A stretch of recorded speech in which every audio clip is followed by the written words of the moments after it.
ഭൂട്ടാനിൽ നിന്ന് കുറഞ്ഞ വിലയ്ക്ക് ലേലത്തിൽ പിടിക്കുന്ന വാഹനങ്ങൾ ആദ്യം ഹിമാചലിൽ എത്തിച്ച് രജിസ്റ്റർ ചെയ്ത് വലിയ തുകയ്ക്ക് മറച്ചു വിൽക്കുന്നു. വലിയ റാക്കറ്റ് തന്നെ ഇതിന് പിന്നിൽ പ്രവർത്തിക്കുന്നുണ്ട് എന്ന് കസ്റ്റംസ് സംഘം നേരത്തെ തന്നെ കണ്ടെത്തിയിരുന്നു.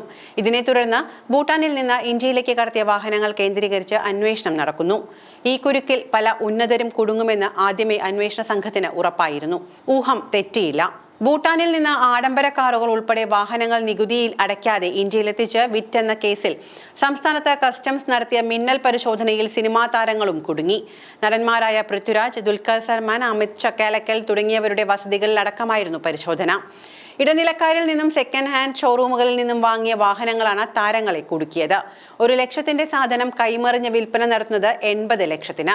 ദുൽഖറിന്റെ വസതിയിൽ നിന്ന് 2 ആഡംബര കാറുകളും അമിത്തിന്റെ 8 വാഹനങ്ങളും ഉൾപ്പെടെ 36 വാഹനങ്ങൾ പിടിച്ചെടുത്തു. വീട്ടിൽ നിന്ന് 2 വാഹനങ്ങൾ പിടിച്ചെടുത്തതിൽ നടനും വാഹന ഡീലറുമായ അമിത് ചക്കാലക്കലിനെ ഇന്നലെ അർദ്ധരാത്രി മുഴുവൻ കസ്റ്റംസ് ചോദ്യം ചെയ്തു. അമിത്തിന്റെ കൂടുതൽ കാറുകൾ പിടിച്ചെടുക്കാൻ സാധ്യതയുണ്ട്.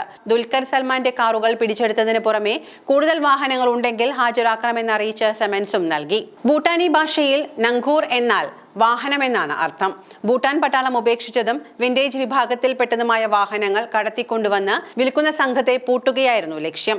25 ലക്ഷം രൂപയിലധികം നൽകിയാണ് വാഹനങ്ങൾ താരങ്ങളടക്കം സ്വന്തമാക്കിയത്. ഭൂട്ടാനിൽ നിന്ന് വാഹനങ്ങൾ എത്തിച്ച ഇടനിലക്കാരുടെ സെക്കൻഡ് ഹാൻഡ് ഷോറൂമുകളിൽ നിന്ന് വാഹനങ്ങൾ വാങ്ങിയവരുടെയും വീടുകളിലടക്കം 35 ഇടങ്ങളിലായിരുന്നു പരിശോധന. കോഴിക്കോട്, മലപ്പുറം, എറണാകുളം, തൃശൂർ, തിരുവനന്തപുരം ജില്ലകളിൽ ഇന്നലെ രാവിലെ മുതൽ തുടങ്ങിയ പരിശോധന വൈകിട്ട് വരെ തുടർന്നു.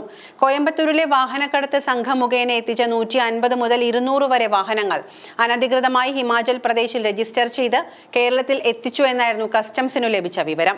ഇടനിലക്കാർ മുഖേന താരങ്ങളടക്കം വാഹനങ്ങൾ വാങ്ങിയെന്ന് ഉറപ്പാക്കിയ ശേഷമായിരുന്നു പരിശോധന. ഇന്ത്യൻ ആർമിയുടെയും ഇന്ത്യൻ എംബസിയുടെയും പേരിൽ വ്യാജ രേഖ ചമച്ച് പരിവാഹൻ സൈറ്റിലും കൃത്രിമം കാട്ടിയായിരുന്നു വാഹനക്കടത്ത്. കള്ളപ്പണ ഇടപാടുകൾ, ഇന്ത്യൻ എംബസിയുടെയും മിലിറ്ററിയുടെയും പേരിൽ വ്യാജരേഖകൾ ചമയ്ക്കൽ, പരിവാഹനിൽ തിരുത്തൽ തുടങ്ങിയ കുറ്റങ്ങളും കസ്റ്റംസ് കണ്ടെത്തി.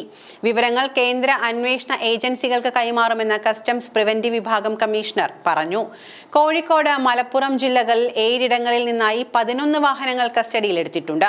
പിടിച്ചെടുത്ത വാഹനങ്ങൾ കരിപ്പൂർ വിമാനത്താവളത്തിലുള്ള കസ്റ്റംസ് ഓഫീസിൽ എത്തിക്കുമെന്നാണ് റിപ്പോർട്ട്. ഭൂട്ടാൻ സൈന്യം ഉപേക്ഷിച്ചതും വിന്റേജ് കാറ്റഗറിയിൽ പെടുന്നതുമായ വാഹനങ്ങൾ നിയമവിരുദ്ധമായി ഇന്ത്യയിൽ എത്തിക്കുന്നുണ്ട് എന്ന കണ്ടെത്തലിനെ തുടർന്നാണ് കസ്റ്റംസ് ഇക്കാര്യത്തിൽ അന്വേഷണം ഊർജിതമാക്കി തുടങ്ങിയത്. കേരളത്തിലെ ഏതാനും സിനിമാ താരങ്ങളും സാങ്കേതിക പ്രവർത്തകരും വ്യവസായികളും ഇത്തരത്തിൽ നിയമവിരുദ്ധമായി കടത്തിക്കൊണ്ടുവന്നിട്ടുള്ള വാഹനങ്ങൾ വാങ്ങിയിട്ടുണ്ട് എന്ന് നേരത്തെ തന്നെ കസ്റ്റംസിന് വിവരം ലഭിച്ചിരുന്നു. ഇത്തരത്തിൽ നികുതി വെട്ടിച്ചെത്തിയിട്ടുള്ള വാഹനങ്ങളിൽ 200 എണ്ണം കേരളത്തിൽ മാത്രം വിറ്റിട്ടുണ്ട് എന്നാണ് പുതിയ റിപ്പോർട്ടുകൾ പറയുന്നത്. ഈ വാഹനങ്ങളെല്ലാം കസ്റ്റംസിന്റെ പ്രിവന്റീവ് യൂണിറ്റുകൾ പിടിച്ചെടുക്കുമെന്നാണ് സൂചന.